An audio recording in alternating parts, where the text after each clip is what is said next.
Recharge खत्म होने के बाद आउटगोइंग के साथ साथ इनकमिंग कॉल का भी बंद होना। सर, जब प्रीपेड प्लान एक्सपायर होता है या मोबाइल रिचार्ज की वैलिडिटी खत्म होती है तो आपकी आवाज बंद कर दी जाती है। फोन मेरा, सिम कार्ड मेरा, नंबर मेरा। तो सर, रिचार्ज खत्म होने के बाद आउटगोइंग कॉल बंद होना समझ आता है, लेकिन इनकमिंग कॉल बंद होना सरासर मनमानी है। सर, हमारा मोबाइल नंबर आज हमारी डिजिटल पहचान बन चुका है। एसेंशियल कम्युनिकेशन जैसे कि UPI payment, banking OTP, train ticket OTP, PAN Aadhaar authentication, interview का कॉल, हॉस्पिटल का कॉल, मां बाप का गांव से कॉल, तमाम चीजें इनकमिंग कॉल और इनकमिंग एसएमएस से आती है और वो इसलिए बंद कर दिया जाता है कि इंसान एक रिचार्ज कराना भूल गया।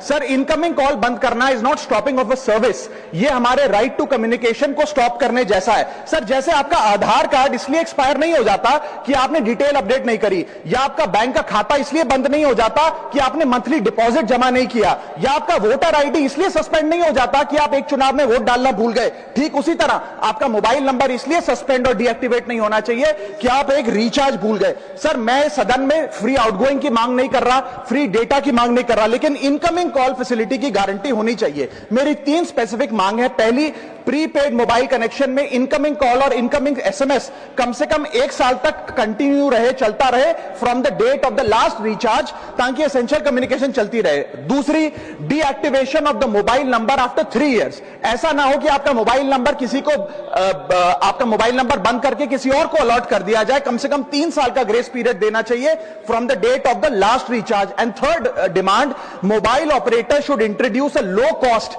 Incoming only plan. वो लोग जो सिर्फ इनकमिंग के लिए फोन रखते हैं उनके लिए, जैसे कि 10 रुपए में 180 दिन की इनकमिंग कॉल की फैसिलिटी, इस प्रकार की स्कीम्स मोबाइल ऑपरेटर को लानी चाहिए। दूसरी समस्या जो प्रीपेड कस्टमर्स फेस करते हैं वो है टेलीकॉम ऑपरेटर का 28 दिन का मंथली रिचार्ज।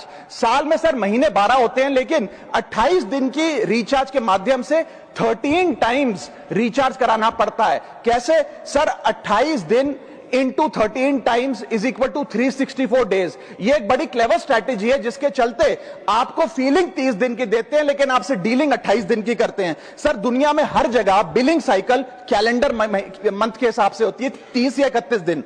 आपको मंथली सैलरी, लैंडलॉर्ड का रेंट, बैंक की ईएमआई, बिजली पानी गैस का बिल, तमाम चीजें 30 या 31 दिन के महीने के हिसाब से होती हैं। लेकिन ये मोबाइल ऑपरेटर, टेलीकॉम ऑपरेटर 28 दिन के महीने के हिसाब से आपको रिचार्ज प्लान बेचते हैं, ताकि साल में एक अतिरिक्त रिचार्ज आपको मिल जाए।